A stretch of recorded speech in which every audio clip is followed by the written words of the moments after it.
এবার আমাদের জীবনে দুশ্চিন্তা আছে না নাই বলেন? Tension, hyper tension, anxiety, depression, চিন্তা, টেনশন নাই এরকম কে কে আছে দেখি, হাত তোলেন। ওই যে হাত তুলছে এক আল্লাহর ওলি, ওই যে টেনশন নাই তোমার, মাশাআল্লাহ। ও না বুঝে তুলছে, জোকের চোটে, জোশের ঠেলায় ধাক্কায় তুলে ফেলছে। সবার জীবনে টেনশন আছে না নাই?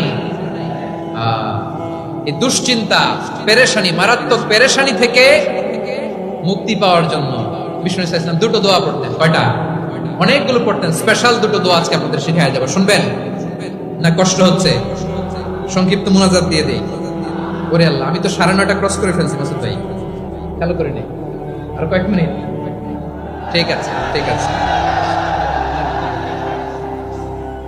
পেরেশানিতে পড়লে, টেনশনে পড়লে এই দোয়াটা, প্রিয় ভাইরা, বিষ্ণু ইসলাম যখন খুব বিপদে পড়তেন, দুশ্চিন্তা ওনাকে ঘিরে ধরতো, উনি পড়তেন ইয়া হাইয়ু ইয়া কাইয়ুম বিরহমাতিকা আস্তাগীথ, ইয়া হাইয়ু ইয়া কাইয়ুম বিরহমাতিকা আস্তাগীথ, ইয়া হাইয়ু ইয়া কাইয়ুম, হে শাশ্বত অবিনশ্বর, হে চিরঞ্জীব, বিরহমাতিকা আস্তাগীথ, তোমার রহমতের উসিলায় তোমার কাছে ফরিয়াদ করি। এটা পড়তেন। আবার আরেক বর্ণনায় এসেছে ইয়া হাইয়ু ইয়া কাইয়ুম বিরহমাতিকা আস্তাগীথ আসলিহ লি শা'নি কুল্লাহু ওয়ালা তাকিলনি ইলা নাফসি তারফাতা আইন। আসলিহ লি শা'নি কুল্লাহ, আল্লাহ আমার সবকিছু আপনি সেটেল করে দেন। আমাদের সব ঝামেলা সেটেল করে দিতে পারে কে? আমরা তো সেটেলমেন্টের জন্য ওই এসপি সাহেবের কাছে যাই, ডিসি সাহেবের কাছে যাই, অমুক ভাইয়ের কাছে যাই, তমুক ভাইয়ের কাছে যাই। এই দোয়া পড়লে আরশের উপর থেকে আপনার ম্যাটার সেটেল করে দিবে কে? তাহলে পড়বেন ইয়া হাইয়ু, এ চিরঞ্জীব। হাইয়ু মানে চিরঞ্জীব, যিনি চিরকাল বেঁচে থাকবেন, মরবেন না। আল্লাহ মরবেন? তার কোনো লয় আছে? ক্ষয় আছে?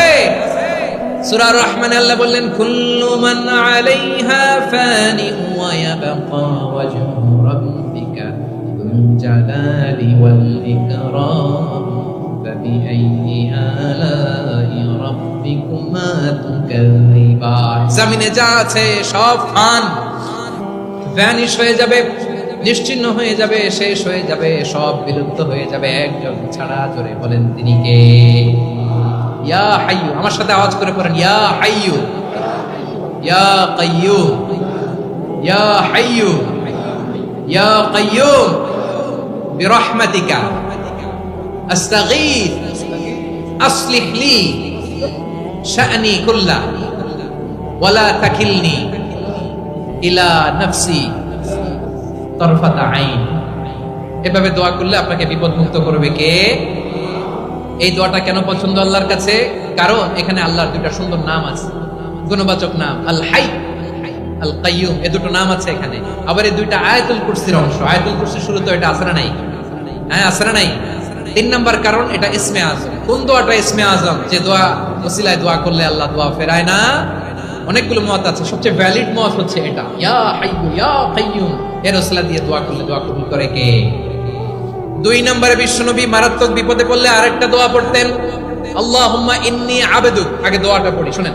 আল্লাহুম্মা ইন্নী আবদুক ওয়া ইবনু আবদিক ওয়া ইবনু আমাতিক নাসিয়াতি বিয়াদিক মাদিন ফিয়া হুকমুক আদলুন ফিয়া কাদাউক আসআলুকা বিকুল্লি ইসমিন হুয়া লাক সাম্মাইতা বিহি নাফসাক আও আনসালতাহু ফি কিতাবিক আও আল্লামতাহু আহাদাম মিন খালকিক أو استأثرت به في علم الغيب عندك أن تجعل القرآن ربيع قلبي ونور صدري وجلاء حزني وذهاب همي। سبحان الله পড়েন।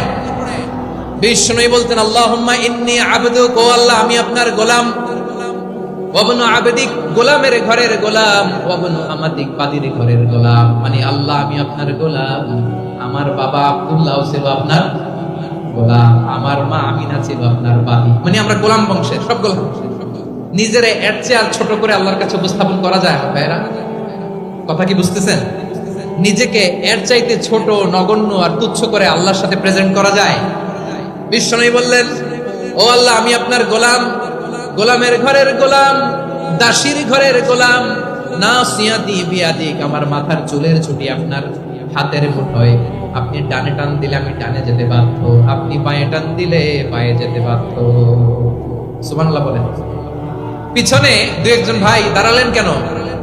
হ্যাঁ, বসুন, পড়েন সুবহানাল্লাহ আলহামদুলিল্লাহ লা ইলাহা লা ইলাহা ইল্লাল্লাহ মুহাম্মাদুর রাসূলুল্লাহ সাল্লাল্লাহু আলাইহি ওয়াসাল্লাম। বিশ্বনবী বললেন, আল্লাহ আমার মাথার চুলের ঝুঁটি আপনার হাতের মুঠোয়। আচ্ছা, এইভাবে কাকে ধরা হয়? যে খুব ছোট, ঠিক কি না? নিজেকে কত ছোট করলেন বিশ্বনবী। ও আল্লাহ, আমার মাথার চুলের ঝুঁটি আপনার হাতের মুঠোয়, আপনি ডানে টানলে আমি ডানে যাব, বায়ে টানলে বায়ে যাব। আল্লাহ, আসআলুকা বিকুল্লি ইসমিন হুয়া লাক নাসিয়াতি বিয়াদিক মাদিন ফিয়া হুকমুক। আপনার নির্দেশ আমার উপর কার্যকর হবেই হবে। আদলুন ফিয়া কাদাউক, আপনার ফয়সালা, যেই ফয়সালাই আপনি আমার জন্য করেন এটাই ইনসাফ। সুবহানাল্লাহ বলেন। আমরা আল্লাহর ফয়সালায় সন্তুষ্ট হতে চাই না। কত কমপ্লেইন, আল্লাহ তুমি এটা দিলা না, ওইটা পাইলাম না, ওইটা হইল না রে, এরকম অভিযোগ কমপ্লেইন আমাদের আছে না নাই? আর বিশ্বনবী বলতেন, আদলুন ফিয়া কাদাউক, আল্লাহ আমার জন্য তোমার যেটা ফয়সালা এটাই সবচেয়ে শ্রেষ্ঠ ইনসাফ, এর চেয়ে ইনসাফ আর হতে পারে? এভাবে কায়মান বাক্যে আল্লাহর কাছে বিশ্বনবী দোয়া করতেন। এরপরে বিশ্বনবী বলেন, আল্লাহ তোমার যত নাম আছে সব নামের ওসিলায় দোয়া করি, যে নাম তুমি আমাদেরকে জানিয়েছো, যে নাম তুমি আমাদেরকে জানাও নাই, যে নাম তুমি কোরআনে নাজিল করেছো, যে নাম নাজিল করো নাই, যে নাম শুধু নবীদেরকে জানিয়েছো। আর আল্লাহর এমন কিছু চমৎকার চমৎকার সুন্দর সুন্দর নাম আছে, এই নামগুলো রব্বুল আলামিন কাউকে জানাবে না। সুবহানাল্লাহ বলেন। আমরা তো 99 নাম জানি, 100 নাম জানি আল্লাহ, কিন্তু আল্লাহর এমনও কিছু নাম আছে যেগুলো আল্লাহ বিশ্বনবীরও জানায় নাই। এগুলো আল্লাহ ইলমুল গায়বে রেখে দিয়েছে। দোয়ার সময় বলবেন, আল্লাহ তোমার যেই নামগুলো জানি, যেগুলো জানি না, যেগুলো কোরআনে আছে, যেগুলো নাই, যেগুলো নবীরে খাস ভাবে জানাইছো ওগুলোর উসিলায়, যেগুলো কোনোদিন জানাবাও না তোমার ওই নামের উসিলাও তোমার কাছে জানো। আল্লাহ কোরআনকে আমার হৃদয়ের বসন্ত বানাও, আমার বক্ষের জ্যোতি বানাও, আমার চিন্তা দুশ্চিন্তা তুমি দূর করে দাও। বিশ্বনবী বললেন, এই কালিমাগুলো, এই বাক্যগুলো পড়ে যদি কেউ আল্লাহর কাছে ফরিয়াদ করে, তার হৃদয় থেকে দুশ্চিন্তা কাটিয়ে দিবে কে? পড়বেন, এই দোয়াগুলো পড়বেন। আচ্ছা, সব শেষে বলি, ঋণের বোঝায় যারা জর্জরিত, বিষ্ণু ইসলাম চমৎকার একটা দোয়া শিখিয়েছেন। আমাদের অনেকে ঋণের বোঝায় জর্জরিত, আছে না নাই? এদিকে কেউ আছেন? থাকলে হাত তোলার দরকার নেই, থাকলে এই দোয়াটা পড়বেন। এক সাহাবীর নাম আবু উমামা, নামাজের ওয়াক্ত ছাড়া উনি মসজিদে যেয়ে বসে আছে। বিষ্ণু বললেন, কিরে আবু উমামা, নামাজের তো ওয়াক্ত হয় না, মসজিদে কি? সাহাবী বলে, হুমুমুন লাজিমাতনি ওয়া দুয়ুন, নবী গো, ঋণের বোঝায় এমন টেনশনে আছি, ঘরে থাকতে পারলাম না, মসজিদে চলে আসছে। বিষ্ণু বলেন, আমি কি তোমার এমন একটা দোয়া শিখাবো যেটা বললে আল্লাহ তাআলা তোমার ঋণের বোঝা হালকা করে দিবে?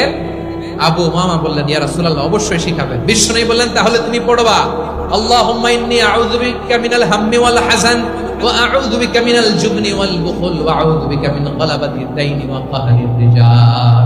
ও আল্লাহ, তোমার কাছ থেকে দুশ্চিন্তা থেকে পানাহ চাই, কৃপণতা, ভীরুতা, অলসতা, কার্পণ্যতা, এই সব কিছু থেকে, মানুষের কঠোরতা, আমার উপর মানুষের আধিপত্য এবং ঋণের বোঝা থেকে পানাহ চাই। এই দোয়াটা যখন বিষ্ণু শিখাই দিলেন, আবু উমামা বারবার এই দোয়া পড়েন, আল্লাহুম্মা ইন্নী আউযু বিকা মিনাল হাম্মি ওয়াল হাযান ওয়া আউযু বিকা মিনাল আজজি ওয়াল কাসাল ওয়া আউযু বিকা মিনাল জুবনি ওয়াল বুখল ওয়া আউযু বিকা মিন গালাবাতিদ দাইনি ওয়া কাহরির রিজাল। আবু উমামা বলে, এই দোয়া আমি পড়তে লাগলাম আর পড়তে লাগলাম, কিছুদিন পরে দেখা গেল বিষ্ণু নবীর শেখানো এই দোয়ার বদৌলতে আল্লাহ তাআলা আমার সব ঋণ পরিশোধের ব্যবস্থা করে দিয়েছেন। বিশ্বনবীর জামাতা সাইয়্যিদিনা আলী রাদিয়াল্লাহু তাআলা আনহুর কাছে এক লোক এসে বলে, হে আলী, ঋণের বোঝায় আমি জর্জরিত, আমার কিছু অর্থ দিয়ে সাহায্য করুন। সাইয়্যিদিনা আলী রাদিয়াল্লাহু তাআলা আনহু বললেন, আমি কি তোমারে এমন একটা দোয়া শিখাবো যেটা বিশ্বনবী আমাদের শিখিয়েছেন? এই দোয়া যদি তুমি পড়ো, লাউ কানা আলাইকা মিসলু জাবালিন কাবীরিন দাইনান আদাল্লাহু আনকা, পাহাড় পরিমাণে যদি ঋণের বোঝা হয়, আল্লাহ এটা পরিশোধের ব্যবস্থা করে দিবেন। ছোট্ট একটা দোয়া বিশ্বনবী শিখালেন, বললেন, তুমি পড়বা, আল্লাহুম্মা কফিনি বিহালালিকা আন হারামিকা ওয়া আগনিনি বিফাদলিকা আম্মান সিওয়াক। বুঝতে আছে? হ্যাঁ, আছে। আল্লাহুম্মা কফিনি বিহালালিকা আন হারামিক, আল্লাহ তোমার হালাল দিয়ে আমাকে পরিতুষ্ট করো, হারাম থেকে বাঁচিয়ে রাখো, আর তোমার অনুগ্রহে মানুষের মুখাপেক্ষী যেন আমি না হই, আমি যেন সবসময় তোমার মুখাপেক্ষী হই, ওই তৌফিক দিও। সুবহানাল্লাহ পড়েন। এই দোয়া বেশি বেশি পড়লে ঋণের বোঝা হালকা করে দিবে কে? তাহলে প্রিয় ভাইয়েরা, বিপদে পড়লেই প্রথমে কি পড়বেন? পটুয়াখালী ভুইলা গেছে। বিপদে পড়লেই প্রথমে ইন্না লিল্লাহ কি বলে নিজেকে আল্লাহর কাছে সঁপে দিতে হয়, হাসবুনাল্লাহ। চরম বিপদে দেয়ালে পিঠ থেকে গেছে, তখন লা ইলাহা ইল্লা আনতা সুবহানাকা ইন্নী কুনতু মিনাজ জালিমিন। এরপরে লা ইলাহা ইল্লাল্লাহুল আযীমুল হালিম, এই দোয়া। আকস্মিক বিপদ, হঠাৎ যেন কোনো বিপদ আমাকে পেয়ে না বসে, এটার জন্য বিসমিল্লাহিল্লাযী লা ইয়াদুররু মা ইসমিহি শাইউন ফিল আরদি ওয়ালা ফিস সামাই ওয়া হুয়াস সামিউল আলিম। সকালে 3 বার, রাতে 3 বার।